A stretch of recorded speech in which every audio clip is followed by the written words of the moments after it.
Assalamualaikum warahmatullahi wabarakatuh. Yang terhormat Bapak Heru Purnomo MPD, selaku dosen pengampu mata kuliah seminar pendidikan. Perkenankan saya Yun Ovi Wulandari, NPM 19144600044, memaparkan proposal penelitian dengan metode Research and Development atau pengembangan dengan judul Pengembangan Media Pembelajaran Interaktif Pasitukal, Papan Sifat Pertukaran pada Perkalian untuk meningkatkan kemampuan berhitung matematika pokok bahasan pertukaran dalam perkalian siswa kelas 3 di SD Muhammadiyah Senggotan. Bab yang pertama tentang pendahuluan. Adapun pendahuluan terdiri dari yang pertama latar belakang. Untuk saat ini, perkembangan digital sudah semakin berkembang, di mana guru bukan hanya menjadi satu-satunya sumber informasi untuk belajar. Guru harus dapat mencari dan memanfaatkan sumber belajar melalui kemajuan digital. Salah satu media yang menarik adalah media pembelajaran interaktif, di mana media pembelajaran interaktif mempunyai potensi yang cukup besar untuk merangsang siswa agar dapat memberikan respon yang positif di setiap pembelajaran yang disampaikan oleh guru. Berdasarkan studi pendahuluan yang dilakukan di kelas 3 di SD Muhammadiyah Senggotan, kegiatan pembelajaran hanya berpusat pada guru. Dalam kegiatan pembelajaran tersebut, terlihat guru kurang optimal dalam menggunakan media pembelajaran, karena guru hanya menggunakan media berupa gambar, serta guru hanya menggunakan buku siswa dan juga buku guru. Berdasarkan analisis kebutuhan, membuktikan bahwa di kelas 3 SD Muhammadiyah Senggotan membutuhkan media pembelajaran interaktif agar pembelajaran tidak monoton dan hanya berpusat pada guru saja.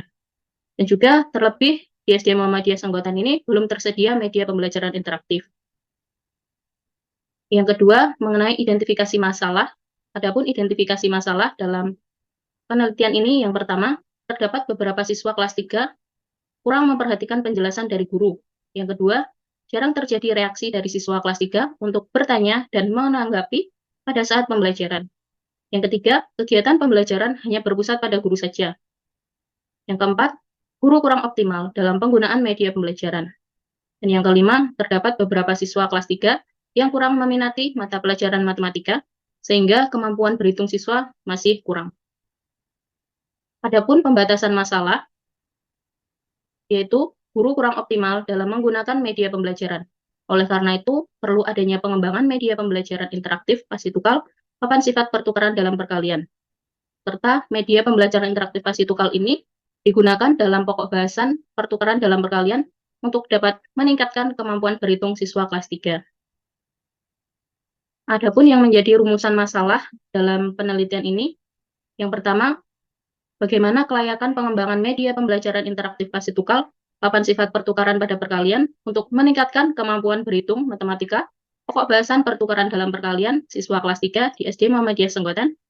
Yang kedua, tentang bagaimana efektivitas media pembelajaran interaktif pasitukal, papan sifat pertukaran pada perkalian untuk meningkatkan kemampuan berhitung matematika, pokok bahasan pertukaran dalam perkalian siswa kelas 3 di SD Muhammadiyah Senggotan.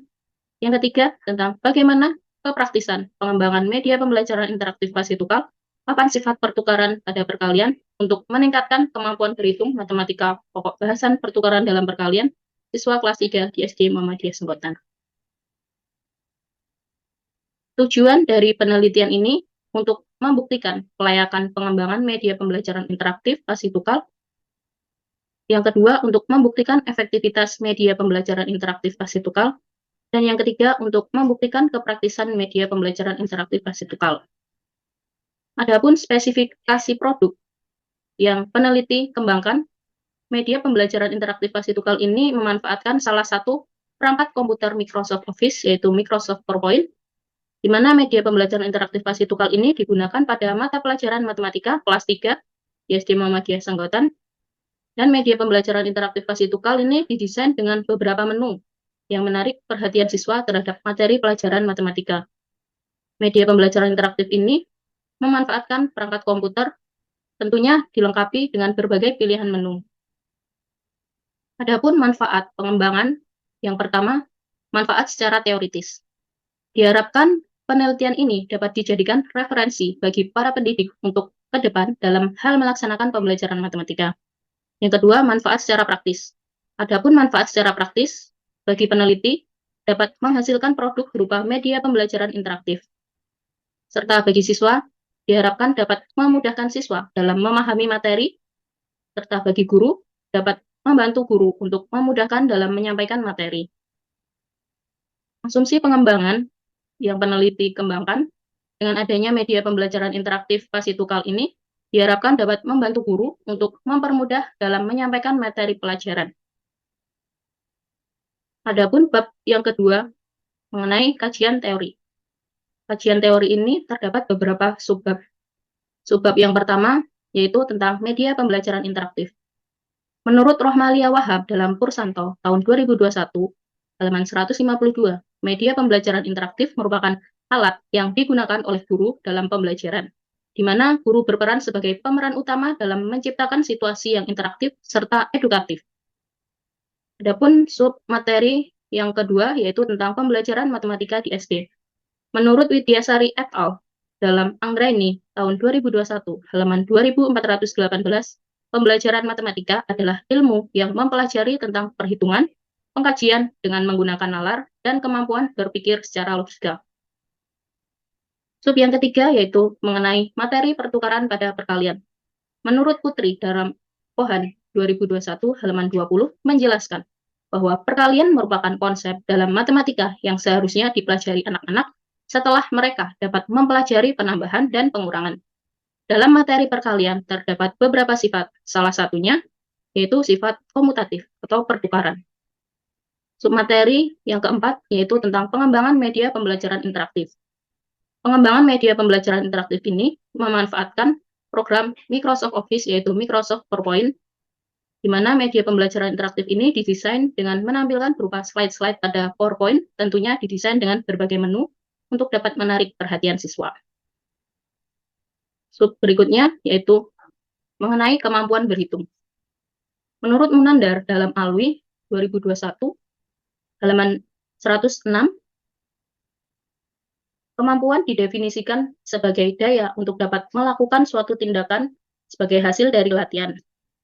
Sementara pengertian berhitung disampaikan oleh Surya Sumantri dalam Alwi 2021, halaman 106 menyampaikan bahwa berhitung merupakan suatu proses pengaturan pikiran yang dikerjakan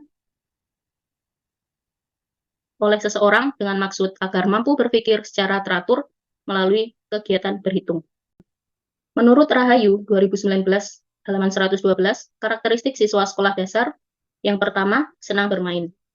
Karakteristik ini menurut para guru untuk dapat melakukan pembelajaran yang terdapat permainan di dalamnya.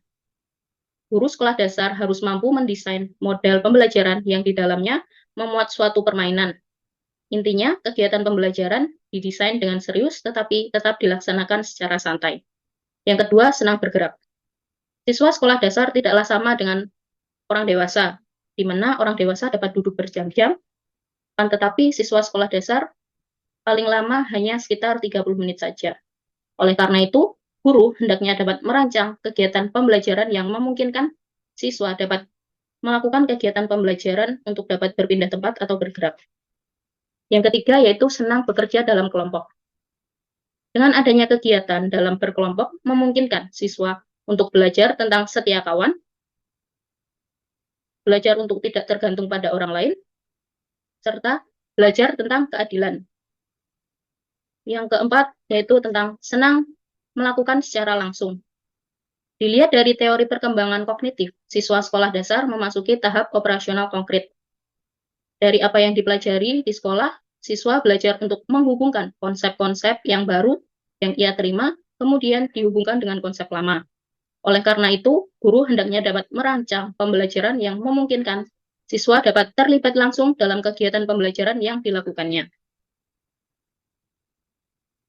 Adapun penelitian terdahulu, yang pertama dari penelitian Novia Yulia Indrianti tahun 2017, di mana dengan judul Pengembangan Media Pembelajaran Interaktif Berbasis PPT untuk Meningkatkan Hasil Belajar IPS, Materi Keragaman Suku Bangsa dan Budaya, Studi Kasus, Siswa Kelas 5, B, SDN Karangayu, 2, Kota Semarang. Hasil penelitian menunjukkan bahwa penilaian ahli terhadap media yang dikembangkan peneliti yaitu berupa media pembelajaran interaktif berbasis PPT dan memperoleh kriteria layak serta sangat-sangat layak dengan persentase penilaian ahli materi 89% dan ahli media sebesar 79%. Media yang dikembangkan peneliti efektif digunakan dalam hal untuk melihat hasil belajar berupa pretest dan posttest dihitung dengan menggunakan N-gain mengalami peningkatan sebesar 0,59 dengan kategori sedang. Penelitian yang kedua dilakukan oleh Dilson, Rini Yunita, dan Siska Arimadona tahun 2022 dengan judul penelitian Media Pembelajaran Matematika Interaktif kelas 3 Sekolah Dasar berbasis mobile. Dari hasil penelitian menunjukkan bahwa media pembelajaran dirancang menggunakan aplikasi Microsoft PowerPoint dan aplikasi Android. Media pembelajaran diuji secara black box dan white box testing. Hasil pengujian menunjukkan media pembelajaran berhasil dijalankan dengan valid dan media pembelajaran sangat layak digunakan dalam proses pembelajaran. Penelitian yang ketiga dilakukan oleh Komang Ayu Febiola tahun 2020 dengan judul Peningkatan Kemampuan Berhitung Permulaan Anak Usia Dini Melalui Pengembangan Media Pembelajaran Pohon Angka. Hasil penelitian menunjukkan bahwa pengembangan media yang diuji cobakan terhadap ahli materi mendapat persentase skor 82,50%, termasuk kategori sangat baik, dengan keterangan sangat layak. Dengan hasil yang didapat pada ahli media pembelajaran mendapat persentase skor 90% dan termasuk dalam kategori sangat baik. Hasil respon penggunaan produk yaitu terdiri dari 6 orang guru kelompok B dengan persentase skor 88,50% dengan keterangan sangat baik. Jadi penggunaan media pembelajaran pohon angka berdampak terhadap kemampuan berhitung permulaan anak. Adapun kerangka berpikir. Permasalahan atau kondisi pembelajaran matematika kelas 3 di SD Muhammadiyah Senggwatan, yaitu terdapat beberapa siswa kelas 3 kurang memperhatikan penjelasan dari guru, jarang terjadi reaksi dari siswa kelas 3 untuk bertanya dan menanggapi pada saat pembelajaran, terdapat beberapa siswa kelas 3 yang kurang meminati matematika, kegiatan pembelajaran berpusat pada guru kurang optimal dalam penggunaan media pembelajaran. Oleh karena itu, solusi yang peneliti berikan bahwa di SD Muhammadiyah Senggwatan ini membutuhkan media pembelajaran interaktif pada mata pelajaran matematika untuk dapat meningkatkan kemampuan berhitung. Serta harapannya dapat menghasilkan sebuah produk berupa media pembelajaran interaktif pasti tukar pada mata pelajaran matematika, materi pertukaran dalam perkalian. Hasilnya, media pembelajaran interaktif pasti tukar dapat meningkatkan kemampuan berhitung siswa.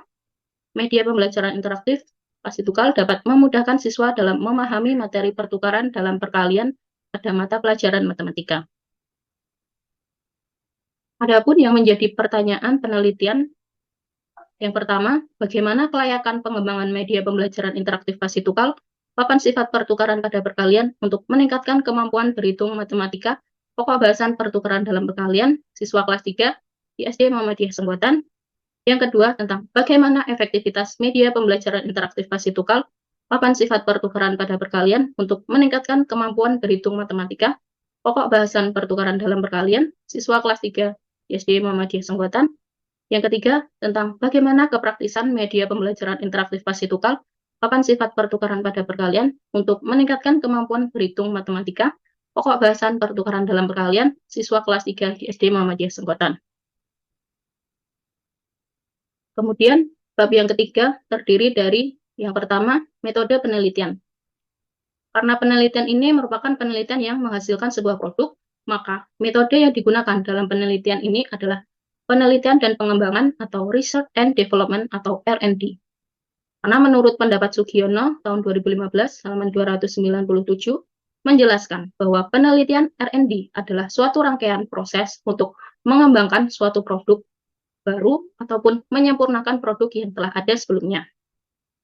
Kemudian yang kedua tentang prosedur pengembangan. Prosedur pengembangan pada penelitian ini menggunakan model Berg and Galt yang sudah disederhanakan sesuai dengan tujuan.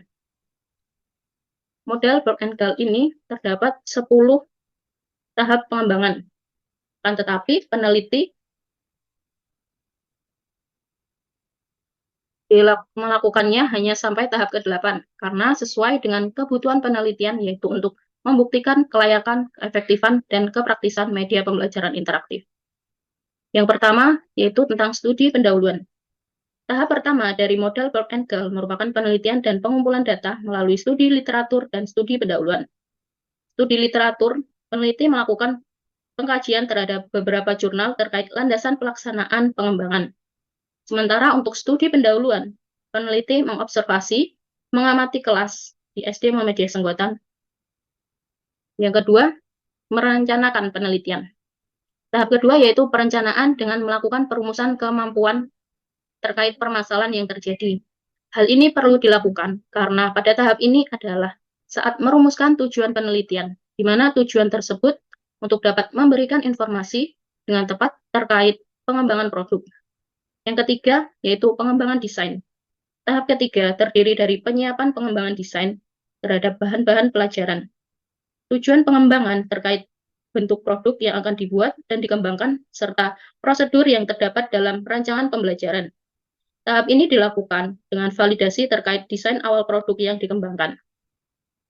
Yang keempat, preliminary field test. Tahap keempat ini dilakukan dengan uji coba awal produk. Produk yang telah dilakukan validasi telah siap untuk dilakukan uji coba kelompok kecil. Yang kelima, revisi hasil uji lapangan. Tahap kelima dilakukan revisi produk berdasarkan masukan serta saran dari hasil uji lapangan awal. Yang keenam, main field test. Pada tahap keenam dilakukan uji coba produk utama yang dihasilkan dari revisi produk. Uji coba produk utama ini dilakukan pada kelompok yang lebih besar dengan skala yang terbatas. Tahap yang ketujuh yaitu revisi hasil uji lapangan lebih luas. Pada tahap ini setelah dilakukan uji coba lapangan, produk yang dikembangkan oleh peneliti masih belum mengalami peningkatan yang signifikan. Kemudian peneliti kembali merevisi produk untuk kemudian dilakukan uji coba lapangan kepada siswa dengan skala yang lebih besar. Tahap yang terakhir untuk melakukan uji kelayakan. Pada tahap ini setelah produk diuji cobakan dalam 2 kelas, kemudian pihak ahli materi, ahli media, guru, dan siswa kelas 3 menilai kelayakan media yang peneliti kembangkan. Kemudian, desain uji coba produk. Desain uji coba produk ini dengan melakukan uji coba keefektifan pada produk ini dengan menggunakan metode eksperimen, desain pretest dan posttest dengan cara membandingkan keadaan sebelum dan setelah menggunakan produk ini. Desain yang digunakan pada pengembangan produk ini adalah menggunakan non-equivalent control group design. Di mana pada kelas eksperimen ini akan diterapkan pembelajaran dengan berbantu media pembelajaran interaktif, sedangkan pada kelas kontrol akan diterapkan pembelajaran secara konvensional. Jadi pertama, kedua kelas akan diberikan tes awal berupa pretest untuk mengetahui kemampuan siswa berhitung dan mengidentifikasi ada atau tidaknya perbedaan kemampuan analisis awal dari kedua kelas. Selanjutnya, ada dengan memberikan perlakuan sesuai dengan rencana awal. Terakhir adalah dengan memberikan tes akhir atau post-test pada kedua kelas untuk mengetahui hasil akhir kemampuan berhitung siswa. Selanjutnya, subjek coba. Untuk dapat mengetahui apakah produk yang dikembangkan oleh peneliti itu mencapai tingkat kevalidan, perlu diuji cobakan kepada para validator yang meliputi validator ahli media pembelajaran, validator ahli materi pembelajaran, serta siswa kelas. Selanjutnya mengenai teknik dan instrumen data. Teknik yang peneliti gunakan, yang pertama observasi, yang kedua angket, dan yang ketiga dokumentasi, dan yang keempat pretest dan posttest. Instrumen, yang pertama validasi dari media. Instrumen lembar validasi media yang peneliti gunakan dalam penelitian ini adalah berupa angket validasi media yang di dalamnya terdapat beberapa pernyataan terkait aspek penyajian berupa tampilan, media, dan pemrograman. Kemudian validasi materi. Instrumen lembar validasi materi yang peneliti gunakan dalam penelitian ini adalah berupa angket validasi materi yang di dalamnya terdapat beberapa pertanyaan terkait kelengkapan materi berupa aspek pembelajaran dan aspek kebenaran isi. Kemudian respon guru. Angket respon guru dilakukan oleh seorang guru kelas 3, mana angket ini bertujuan untuk melakukan uji kelayakan media pembelajaran yang dilihat dari aspek materi maupun aspek tampilan dan program. Respon siswa terhadap kemampuan berhitung. Angket respon pada siswa digunakan oleh peneliti untuk mengumpulkan data terkait respon siswa terhadap kemampuan berhitung siswa setelah menggunakan media pembelajaran yang dikembangkan oleh peneliti. Kemudian mengenai teknik analisis data. Teknik analisis hasil validasi ahli media dan ahli materi, yaitu dalam teknik analisis hasil validasi media ini, peneliti menggunakan jenis skala Likert. Pada lembar validasi media ini, peneliti membuat beberapa pertanyaan atau pernyataan untuk kemudian validator memberikan responnya dengan memberikan tanda checklist. Masing-masing pernyataan menggunakan alternatif pilihan jawaban dengan jumlah 5 kategori skala penilaian. Kemudian teknik analisis hasil angket respon guru. Penggunaan angket respon guru bertujuan untuk mengetahui respon guru kelas 3 sebagai yang bersangkutan untuk penelitian produk yang peneliti kembangkan. Angket respon guru berisi pernyataan-pernyataan untuk kemudian guru memberikan responnya dengan memberikan tanda checklist pada kategori yang telah peneliti persiapkan. Masing-masing pernyataan menggunakan alternatif pilihan jawaban dengan jumlah 5 kategori skala penilaian. Teknik analisis hasil angket respon siswa. Pada lembar angket respon siswa, peneliti membuat beberapa pertanyaan atau pernyataan untuk kemudian siswa memberikan responnya dengan memberikan tanda checklist pada kategori yang telah peneliti persiapkan berdasarkan skala Goodman. Dengan data intervalnya hanya 2 alternatif yang digunakan, yaitu ya dan tidak. Analisis pretest dan posttest siswa. Untuk mengetahui keefektifan produk dalam proses pembelajaran, maka digunakan rata-rata kelas dari hasil uji coba lapangan untuk pretest dan posttest. Alat yang digunakan untuk mengukur kemampuan berhitung siswa yaitu tes isian. Analisis data uji kelayakan. Peneliti menggunakan analisis deskriptif persentase yang didapatkan melalui pengisian angket ahli media dan angket ahli materi. Adapun hasil dari validasi oleh ahli materi dan ahli media dihitung tingkat kelayakannya dengan rumus persentase P sama dengan F dibagi N kali 100%. Kemudian dari hasil persentase validasi media tersebut dikelompokkan dalam kriteria interpretasi skor dengan skala Likert berdasarkan kategori kelayakan produk. Analisis data uji efektivitas. Peneliti menggunakan analisis uji efektivitas untuk mengamati dan membuktikan tingkat efektivitas produk yang peneliti kembangkan untuk mengukur tingkat kemampuan berhitung siswa setelah menggunakan produk yang dikembangkan untuk menganalisis menggunakan uji normalized gain atau N-gain score. Dan adapun rumus yang digunakan N-gain sama dengan skor post-test dikurangi skor pretest dibagi skor ideal dikurangi skor pretest. Kemudian dilakukan pengkategorian N-gain untuk mengetahui kemampuan berhitung siswa. Analisis data uji kepraktisan. Peneliti menggunakan analisis uji kepraktisan untuk mengamati dan membuktikan tingkat kepraktisan produk yang dikembangkan. Uji kepraktisan didapatkan dari persentase melalui respon guru terhadap pengembangan media pembelajaran. Kemudian dari hasil respon guru dianalisis menggunakan rumus P sama dengan F dibagi N dikali 100%. Dari hasil persentase tersebut dikelompokkan dalam kriteria interpretasi. Berikut lampiran untuk angket ahli media. Berikut lampiran untuk angket ahli materi. Angket untuk respon guru terdiri dari 22 pertanyaan ataupun pernyataan. Angket respon siswa terhadap kemampuan berhitung sebanyak 18 butir pertanyaan. Demikian yang bisa saya sampaikan pada pemaparan presentasi seminar pendidikan pada kesempatan kali ini. Kurang dan lebihnya saya mohon maaf. Wassalamualaikum warahmatullahi wabarakatuh.